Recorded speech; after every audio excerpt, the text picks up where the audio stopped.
Hey guys, appreciate you guys tuning back in. So we are going to be working on a fence this week, or I guess I am, but going to be working on a fence this week. I already dropped off all the materials at the end of last week. So this is my stockpile here. Got my concrete under the tarp. Today I've got the tractor here, and I already got it unloaded to try and just get it off the truck and trailer in case I need to move it. This couple's just moving into the house, so trying to stay out of the way as much as possible. But I'll walk you through everything real quick, and then I'm gonna get my layout started. So there's a propane line coming from this tank to the side of the house, kind of right behind this bush. So I'm gonna locate that myself real quick.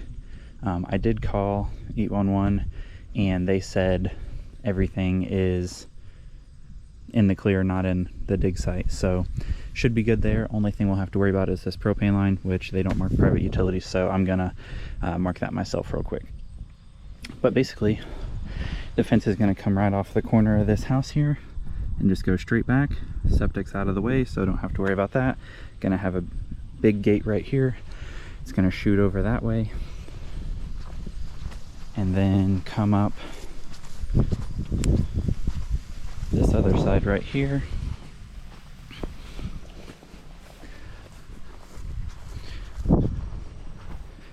I kind of want it to be in between this tree here and this one, so kind of right in the middle there, and then have a gate over here to get to the garden and the shed, and then it'll match up with that side of the house right there. So pretty easy, just a square, 2 gates, shouldn't be too bad.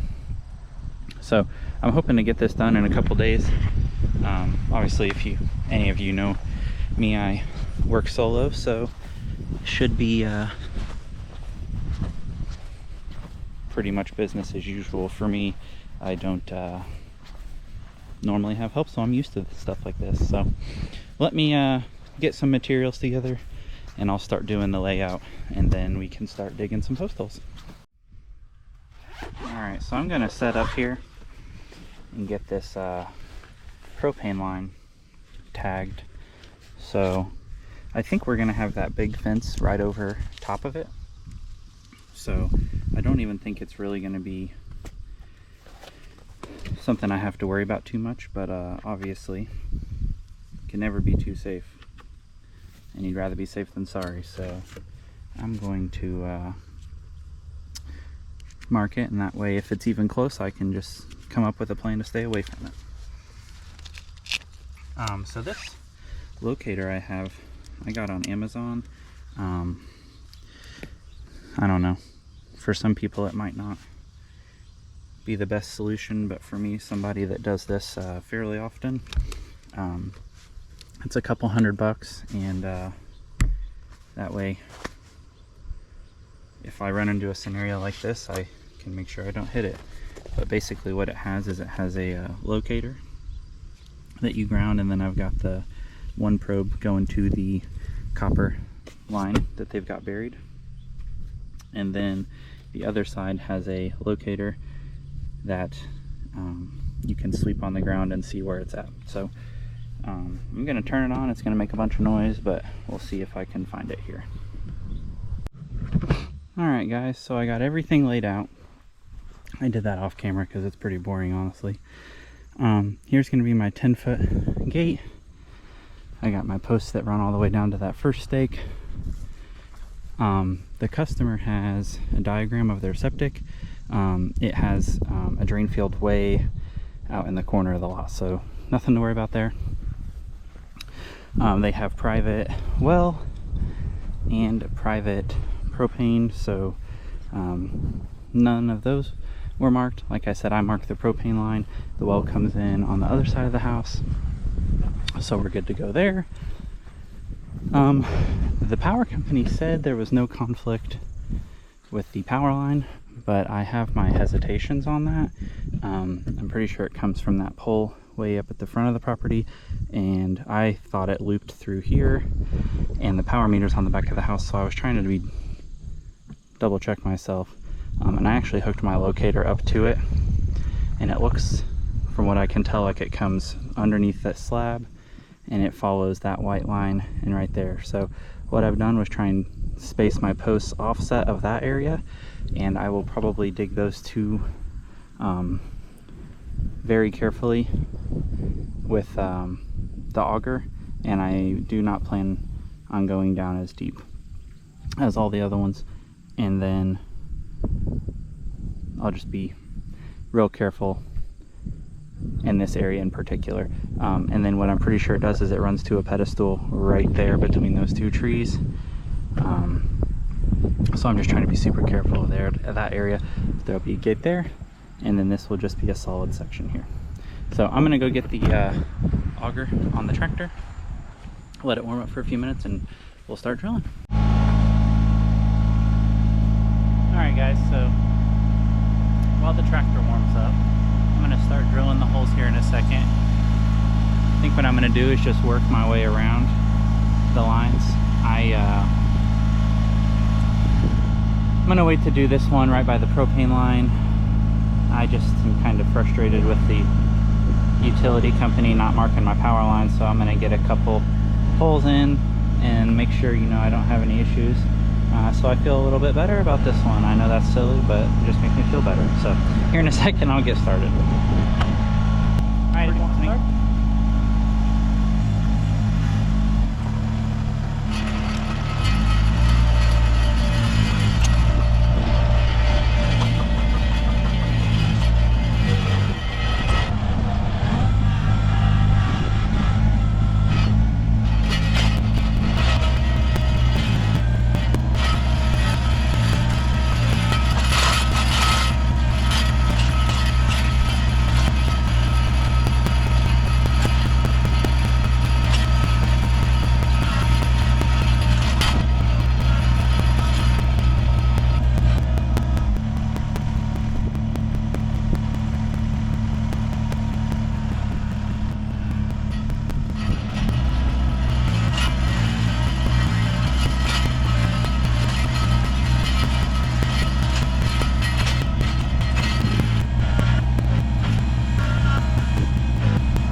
Alright guys, I screwed up. So unfortunately on the second hole, I hit the customer's septic line. And I got so frustrated with the power line situation that I completely forgot that their septic line had to run out somewhere. I had not been in the house yet to see where it was. I'll put some pictures in too that I took with my phone, but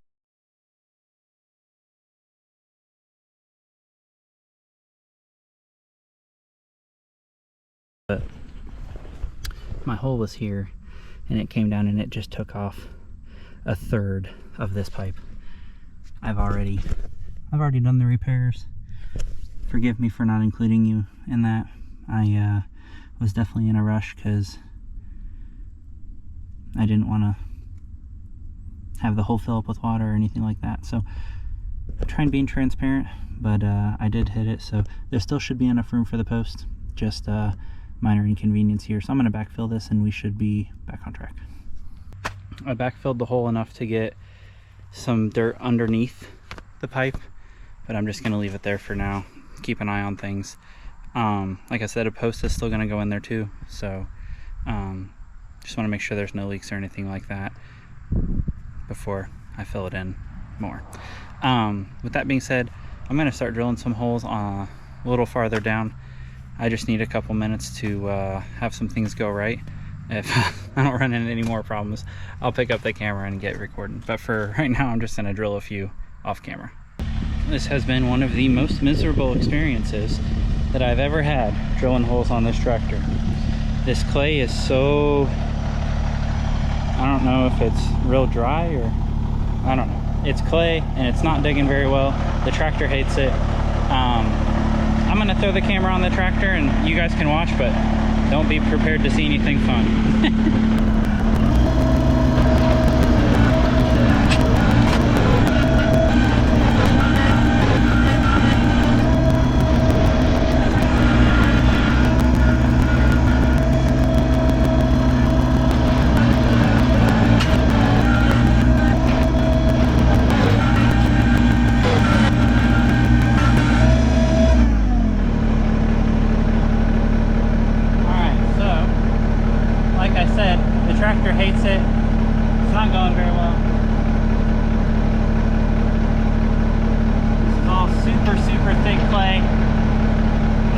So since I'm stuck, if you have an auger that has several holes, can you guys, yeah, there's several holes on this shaft. If you get stuck, you can pull this pin, move it back one hole,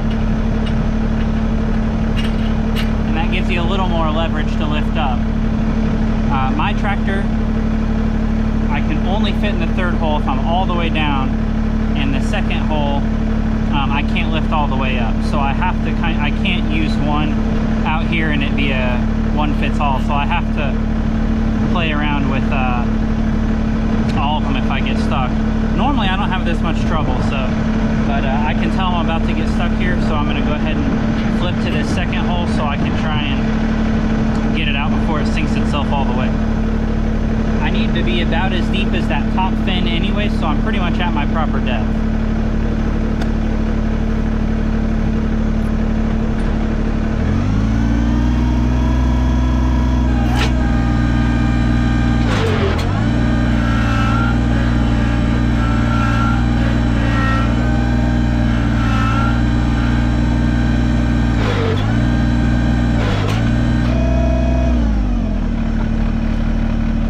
Whatever's happening, it's sucking itself down. So I'm gonna go grab a 4x4 to stop it.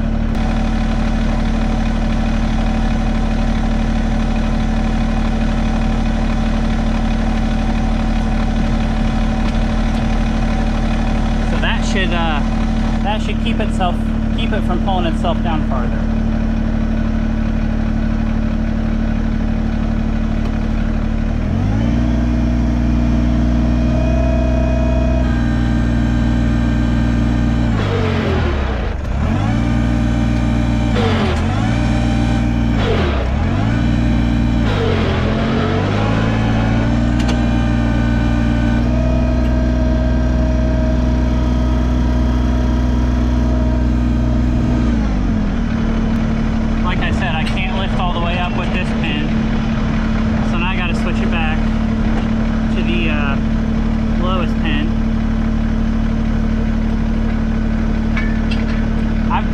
Hundreds of holes with this thing.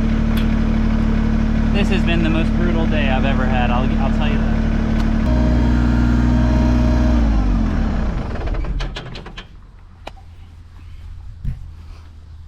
So real quick, when I first got this I didn't know any tricks, but I've definitely learned some after the several hundred holes I've drilled. So having and using these adjustable holes definitely makes a huge difference. If you can tell when it's about to do it if you start to hear the engine labor. So I don't even fully engage the PTO. I keep it in the on position, but I don't lock it on. I have a Kubota. It's not an electronic one. It still has a lever, so I keep the lever in the operating position but not locked in, and as soon as I feel it start to stick, I let go of it so that it instantly shuts off, and I can come back here, switch these pins. If you have an electronic PTO, keeping your hand on that lever, I would definitely recommend it, because once it starts to suck itself down, if you don't stop it quick, you're going to be all the way down and you won't be able to do anything to stop it. If you can catch it before it gets all the way down, you can do what I did. I threw a 4x4 under this so it couldn't pull itself all the way down, and then the auger keeps going and it eventually breaks free. You can use the second hole to lift. I have my 3-point hitch valve. If you're familiar with tractors at all, there's a valve that allows it to go up and down at certain speeds. I've got mine restricted, so this can only go down so slow to try and help this not pull itself down, and it'll break free, but this stuff is so thick that even that's giving it a real hard time. Sometimes when it starts to get stuck, if I let off that PTO and the auger stops, you'll see me drive forward and backwards, and what that'll do is it will sometimes break up that dirt just enough that you have enough hydraulic power to pull it up. These are things I wish I would have known when I first got this, because when I first got this, like the second hole I drilled, it sank all the way down, and I probably spent 2-3 hours trying to get it out because I didn't know what to do, and there's not that much out there on what to do. So this third is just not ideal, but sometimes that's what you're given. So those definitely helped me get this unstuck. So hopefully that helps you, because I had to do a lot of trial and error to get these tricks. We'll get back to it.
Bucket on, and what it's doing is it's pulling me down and lifting the front end of the tractor up. So I'm gonna go get my bucket and throw, I don't know, 5 or 6 bags of concrete in it, and hopefully that'll help it from pulling me up.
Alright guys, so today ended up being way more brutal than I expected, and it's actually after 6 p.m. I got here this morning, and with having to mark those lines, having way more trouble with the auger than normal, and hitting that pipe and breaking it and doing the repair on it, I just didn't get as much done as I had planned on today. So I dug this one by hand, and then the one on the other corner of the house I dug by hand because there's the downspout and the sump pump here. The well comes in here. I believe that taps or tees off the well line. In the basement, the well or the water supply for the house comes in on this side of this window, so I'm assuming there, but I just wanted to dig it by hand just to be safe. So all the holes are dug and ready for posts. I'm just going to call it a day, go home, take my post hole auger off, and then I can get my counterballast weight back on for tomorrow, and I'll bring the tractor back and move all the concrete and set the posts. I really appreciate you guys sticking with this so far, and I will pick it back up tomorrow. Thanks.